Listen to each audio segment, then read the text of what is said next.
வணக்கம். Welcome to life horoscope. நான் உங்கள் சங்கர் நாராயண். சனி வக்ர பெயர்ச்சி. சாட்டன் வந்து ரெட்ரோகிரேட் ஆகுறாரு. ஆஸ் பர் அஸ்ட்ரானமி பார்த்தீங்கன்னா இது வந்து பின்னாடி நகருதா, சனி வந்து ரெட்ரோகிரேட்னா அது பின்னாடி நகருதா அப்படின்னு கேட்டிங்கன்னா இல்லை. ஒரு சில பார்வையில் அந்த அஸ்ட்ரானமி படி அந்த ஆர்பிட்டில் வந்து அந்த பூமியுடைய சில டிகிரியில் இருந்து சுழலும் போது சில ஸ்லோ மோஷனில் அது பின்னாடி நகர்ற மாதிரி தெரியும். பட் அதுதான் ரெட்ரோகிரேட் அப்படின்னு எடுத்துக்கிறோம். எந்த கிரகமும் அப்படி பின்னாடி நகரது இல்லை, ராகு கேது தவிர. இது வந்து அந்த மாதிரி இது ஒரு இலூஷன் சொல்லலாம், இல்லை அப்படி தெரியும்னு சொல்லலாம். பட் அதுக்கு ஒரு பலன் இருக்குது. அஸ்ட்ராலஜியில் அப்படி ஒரு பலன் இருக்குது. இப்போ சனி பொதுவாக நல்லவரா கெட்டவரா அப்படின்னு கேட்டிங்கன்னா, நல்லது செய்கிறவங்களுக்கு நல்லவர் அப்படின்னு எடுத்துக்கலாம். கெட்டது செய்கிறவங்களுக்கு அந்த காலகட்டங்கள் வரும்பொழுது அதுக்கான பலன்களை கொடுக்குறாரு. சரி, இப்போ இந்த வக்ரம் வந்து ஆல்ரெடி சனி பெயர்ச்சி நடந்தது, மீனமில் நடந்தது. வக்ரம் என்பது வந்து அந்த மீனமை விட்டுட்டு மறுபடியும் கும்பத்துக்கு வந்திருக்காரா அப்படிங்கிறத நம்ம கன்ஃபார்ம் பண்ணோம். வரல, மீனம்லே தான் இருக்கார். மீனத்திலேயே தான் வக்ரம் அடைகிறாருன்னா மீனத்திலே பின்னோக்கி தெரிகிறார், அவ்வளோதான் வித்தியாசம். இன்னும் டீட்டெயிலாக இந்த வீடியோட எண்டில் நான் இதை பற்றி பேசுகிறேன். உலகளவிய மாற்றங்கள் எப்படி வரப்போகுதுன்னு நான் சொல்கிறேன். மெயினாக சனி தான் ஒரு மனிதனுடைய தொழில் அடையாளம். ஸோ கரியரில் தான் மிகப்பெரிய மாற்றத்தை கொண்டு வர போகிறார். எந்தெந்த ராசிக்கு எப்படி வரப்போகுதுன்னு தனித்தனியே ஒவ்வொரு ராசியும் பார்ப்போம். உங்கள் ராசி, உங்கள் லக்னம், உங்கள் ஜனன ஜாதகமில் பர்டிகுலராக நீங்கள் நோட் பண்ண வேண்டியது இப்போ சாட்டனுடைய இந்த வக்ர பயிற்சிக்கு சனியுடைய பொசிஷன் என்ன? அவர் யோகரா, பாவியா, மிதமாக இருக்காரா, யோகமாக இருக்காரா, பாசிட்டிவாக இருக்காரா, எவ்வளோ ஸ்கோர் பண்ணியிருக்கார், ஷட்பலா ஸ்கோர் என்ன, டோட்டலாக என்னன்றதை நீங்கள் வந்து கணிச்சு வச்சிங்க. www.lifehoroscope.in இந்த வெப்சைட்டில் ஹாரோஸ்கோப் இல்லாதவங்க, அதர் சர்வீஸ் தேவைப்படுறவங்க பயன்படுத்திங்க. இப்போ நம்ம சனி வக்ர காலத்தை முழுமையாக பார்க்க போகிறோம். தனுசு ராசி. குறிக்கோளோடு வாழக்கூடிய ராசிகளில் இந்த தனுசு ஒன்று. Bow and arrow. ஒரு லட்சியத்தோடு ஒரு குறிக்கோளோடு இருக்கக்கூடிய தனுசை சேர்ந்த நீங்கள் இந்த சனி டிரான்சிஷனில் வந்து 4th ஹவுஸில் அர்த்தாஷ்டம சனி வந்து எல்லாம் அலர்ட் ஆகிட்டாங்க. நானும் நிறைய வீடியோஸில் சொல்லியிருக்கேன்.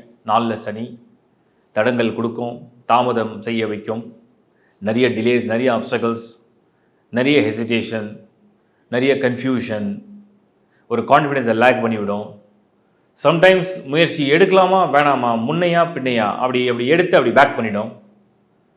சம்டைம்ஸ் ஒரு விஷயத்தை வந்து பண்ணலான்னு தோணும், ஆனால் வேறு யாராவது வந்து அதை கெடுத்து குழப்பி நிறுத்திடுவாங்க. இதுதான் 4th ஹவுஸில் உள்ள சனி. அப்புறம் ஹெல்த் இஷ்யூ, அன்ஹாப்பினஸ், அதுக்கப்புறம் வெஹிக்கிள்ஸ் வந்து சில சமயத்தில் நிறைய பேருக்கு நிறைய ரிப்பேர்ஸ் இந்த மாதிரிலாம் கொடுக்கும். இதெல்லாம் சம்மந்தப்பட்டு தான் அர்த்தாஷ்டம சனி. இப்போ வக்ர காலம். இப்போ வக்ர காலம் என்ன பண்ணும்? நாம் முதல்ல சில கிளாரிட்டிக்கு வந்துடுவோம். இந்த வக்ரம் அடையும் போது மீனமில் இருக்கிற சனி, அதாவது தனுசுக்கு 4ஆம் இடம்ன்றது மீன வீடு, அந்த இடத்துல தான் சனி இருக்கார் ஆல்ரெடி. அந்த மீனமில் இருக்கிற சனி வந்து பின்னோக்கி வந்திருக்காரா, பின்னோக்கி வராருன்னு சென்ஸ் அவர் கும்பத்துக்கு வந்திருக்காரான்னு முதல்ல கன்ஃபர்மேஷன் பண்ணணும். வரலை, வரமாட்டார். ஜூலை 13லேருந்து நவம்பர் 27 வரைக்கும் அந்த 137 நாட்கள், 4.5 months ரஃப்லி. ஸோ இந்த 4.5 monthsல சனி அதே மீனம் தான் இருக்க போகிறார். அப்போ என்னங்க பலன் நடக்கும்? அதே நாள் என்ன செய்ய போகிறார்? ஆனால் வக்ரம் அடைகிறார். இப்படி ஃபார்வர்டில் போன சனி அப்படியே ரிவர்ஸ் ஆகிறார். அப்படி ரிவர்ஸ் ஆகிறாருன்னு சொன்னோம்னா அந்த 4th ஹவுஸ்னா அதில் உள்ள நெகட்டிவ் என்ன, பாசிட்டிவ் ரெண்டாக பிரிச்சுக்கும். ஃபஸ்ட்டு நெகட்டிவ் வந்துடும்.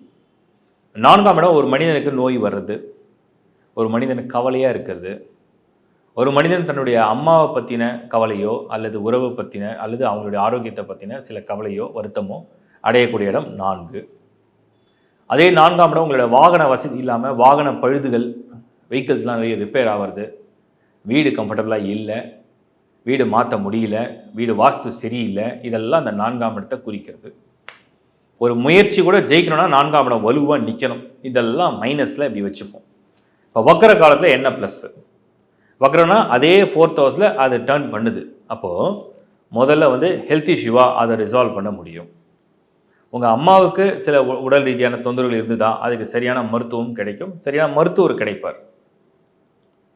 உங்கள் அம்மாவுக்கும் உங்களுக்கும் உறவில் ஏதாவது மனஸ்தாபம் இருந்தால் அது இப்போ சரி ஆகும், புரிதல் வரும். உங்கள் வாகனத்தில் பழுது இருந்தது, வாகனத்தில் பிரச்சனை இருந்தது, ஒரே தொல்லை பண்ணுச்சு, இப்போ அது சரியாகும். உங்களோட வீடு வந்து ஏகப்பட்ட ரிப்பேர் ஒர்க் இருக்குது, உங்கள் வீடு மாற்ற முடியாமல் கஷ்டப்பட்டீங்க, வீடு வாங்க முடியாமல் கஷ்டப்பட்டீங்க, முயற்சி எடுத்தீங்க, தடங்களாக இருந்தது, இப்போ அது நடக்க ஆரம்பிக்கும். உங்களுக்கு வந்து செல்ஃப் கான்ஃபிடென்ஸ் இல்லாமல் நிறைய lack of self confidence, disappointments, mind வந்து ஃப்ரஸ்ட்ரேஷன், ஸ்ட்ரெஸ், டிப்ரெஷன் அதுலேருந்து வெளியே வருவீங்க. இப்போ இதுதான் நெகட்டிவாக இருந்தது, இதெல்லாம் இப்போ பாசிட்டிவாக மாற்றுறதா வக்ர காலம். ஸோ வக்ர காலம் அப்படிங்கிற இந்த சனியுடைய இந்த காலம் தனுசு ராசியை பொறுத்த வரைக்கும் உங்களுக்கு என்னெல்லாம் மைனஸாக இருந்ததோ, என்னெல்லாம் குழப்பமாக இருந்ததோ, என்னெல்லாம் வருத்தமாக இருந்ததோ அதெல்லாம் பாசிட்டிவாக மாற்றி ஆக்டிவேட் பண்ணுறது தான் வக்ர காலம். ஸோ தனுசு you should feel very positive. என்ன காரணம்னா குருவுடைய அந்த நேரடி பார்வையில் தனுசு ராசி இருக்குது. குருவுடைய பார்வை நேரடி பார்வையில் தனுசு ராசி இருக்குது. 7th ஹவுஸ்லேருந்து உங்களுடைய ராசிநாதனே உங்களை பார்வையிட்டுருக்காருன்னு அர்த்தம். அவருடைய பார்வையில் சுபமாக இருக்கிறீங்க. இப்போ சனி 4th ஹவுஸ்லேருந்து அவர் ரெட்ரோகிரேட் ஆன உடனே அந்த வக்ர காலமும் உங்களுக்கு சாதகமாக இருக்குது. இரண்டும் கலந்த இந்த நேரத்தில் செய்யக்கூடிய முயற்சி, நீங்கள் ஈடுபடக்கூடிய விஷயங்கள், உங்களுடைய வேலை விஷயங்கள், உங்களுடைய குடும்ப விஷயங்கள், உங்களுடைய திருமண விஷயங்கள், நீங்கள் செய்கிற முயற்சி, நீங்கள் போகிற ஒரு எஃபர்ட்டுக்கு ஒரு ரிசல்ட்டே இல்லைன்னு நினச்சிங்கன்னா உங்களுக்கு வந்து ஏதோ ஒரு பாயிண்டில் வந்து கொஞ்சம் பெட்டர்மெண்ட்டாக லைஃப் இருக்கணும், இன்னும் கொஞ்சம் பெட்டர்மெண்ட் ஆகணும், இன்னும் கொஞ்சம் பெஸ்ட்டாக இருக்கணும், இன்னும் கொஞ்சம் ஃபைனான்ஷியல் கெயின்ஸ் நல்லா இருக்கணும், இன்னும் கொஞ்சம் ப்ரொமோஷன் வேணும், இன்னும் கொஞ்சம் ஆக்டிவேஷன் நல்லா இருக்கணும், ஒரு பாசிட்டிவாக நாங்கள் மாறணும், அச்சீவ்மெண்ட்ஸ் வேணும்.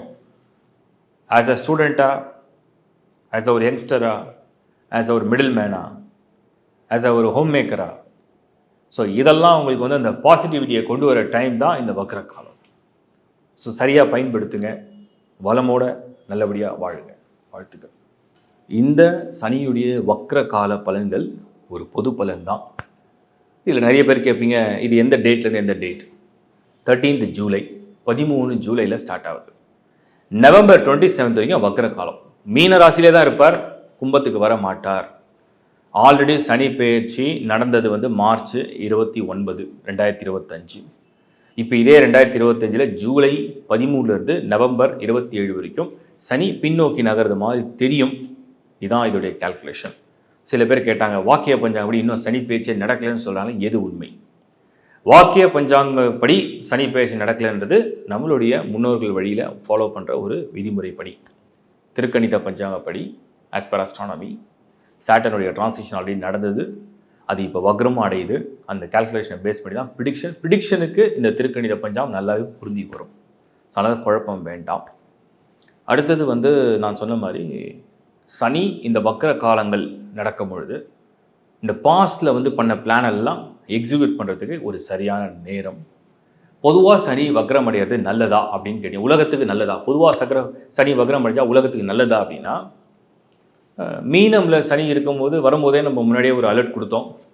உலகத்தில் உள்ள பேரழிவுகள், குறிப்பாக வந்து நீர் சம்பந்தப்பட்ட பொருள், கடல், அதே மாதிரி வந்து இயற்கை சீற்றங்கள், வெள்ளம் சொல்கிறது, இந்த மாதிரி ஒரு கடல் வழி சம்மந்தப்பட்டது, இதெல்லாம் சம்மந்தப்பட்ட பிரச்சனைகளை இயற்கையாக கொடுக்கும்னு நம்ம சொன்னோம். பட் இதெல்லாம் வந்து இப்போ ரிசால்வ் பண்ணுற ஒரு டைமாக வக்ர காலம் அமையும். ஸோ இந்த வக்ர காலம் என்பது என்னெல்லாம் அது ட்ரபிளை க்ரியேட் பண்ணிச்சோ, என்னெல்லாம் அது ட்ரபிளை கொடுத்துட்டே இருந்ததோ, அதை வந்து எப்படியாவது ரிசால்வ் பண்ணுறதுக்கு இந்த வக்ர காலம் பயன்படும். பார்க்கறதுக்கு முதல்ல ஒரு ஆக்ரோஷமாக தெரியும், அதுக்கப்புறம் எல்லா பிரச்சனையும் சமாதானப்படுத்தும். அந்த மாதிரி ஒரு காலகட்டம் தான் இந்த வக்ர காலகட்டம். இதை சரியாக புரிஞ்சு பயன்படுத்துங்க. யாருக்கெல்லாம் ஜனன ஜாதகமில் சனி சரியாக இல்லை, சனி வந்து என் சார்ட்லேயே சரியாக வரல, உதாரணத்துக்கு சாட்டன் வந்து 8th ஹவுஸில் இருக்கும், எல்லாருக்கும் 8th ஹவுஸ்னாலும் கெடுக்காது. ஒரு பாவியுடைய வீடாக, அதாவது அசுபருடைய வீட்டில் சனி இருந்து அது குரு பார்க்காம சுபர் சேராமல் சனியே சுபத்தன்மையாக இல்லாத கிரகமாக வந்தால், அப்போ தான் வக்ர காலமாக இருந்தாலும் நல்ல காலமாக இருந்தாலும் சாட்டனோட இன்ஃப்ளூயன்ஸ் வரும்போது கொஞ்சம் ட்ரபிள் கொடுக்க ஆரம்பிக்கும். அதை மட்டும் செக் பண்ணிங்க. 8, சம்டைம்ஸ் சில பேருக்கு 2, சம்டைம்ஸ் சில பேருக்கு 4 ஹெல்த்துக்கு. 4ல் சனி தான் ஹெல்த் ப்ராப்ளம் கொடுக்கும், 2னா ஃபேமிலி ட்ரபிள், 8னா மாங்கல்ய ஸ்தானம் குடும்ப பிரச்சனை, 7னா பார்ட்னர்ஷிப்பு, 5னா குழந்தை சம்மந்தப்பட்டது. ஸோ அப்படி 12னா விரயம்னா எங்கே போனாலும் திரும்ப திரும்ப மாறி மாறி போயிட்டே இருக்கிறது. ஸோ இந்த மாதிரி நீங்கள் வந்து அந்த ஹாரோஸ்கோப்பில் சாட்டனுடைய பொசிஷன் என்ன, எவ்வளோ தூரம் ஸ்கோர் பண்ணியிருக்காரு, அசுபர்களோட சேர்ந்துருக்காரா, தனியாக இருக்காரா, பார்வையெல்லாம் நல்லா இருக்கா அப்படின்றத செக் பண்ணிங்க. அந்த செக் பண்ணுறது தான் உங்களுக்கு ஒரு முறையும் www.lifehoroscope.in வெப்சைட்டு உங்களுக்கு ஐடியா கொடுத்துருக்கேன். அண்ட் இதில் வந்து என்னென்னா, நல்ல தேர்ச்சி பெற்ற என்னுடைய ஜூனியர்ஸ் அஸ்ட்ராலஜி வந்து நல்லா ரொம்ப வருஷம் ப்ராக்டிஸ் பண்ணுற என்னுடைய ஜூனியர்ஸும் இருக்காங்க. ஆன்லைனில் சர்வீஸ் எடுக்கிறவங்களுக்கு அவங்களையும் நீங்கள் சரியாக பயன்படுத்திக்கலாம் உங்களுக்கு தேவையான சேவைகளை. தொடர்ந்து பாருங்கள். லைஃப் ஹாரோஸ்கோப் சேனலை லைக் பண்ணுங்கள், சப்ஸ்கிரைப் பண்ணுங்கள், உங்கள் நண்பர்களோட உறவுகளோட ஷேர் பண்ணுங்கள். மீண்டும் ஒரு முறை உங்கள் நல்ல நிகழ்ச்சியில் சந்திப்போம். Is bye from Shankar Narayan. வணக்கம்.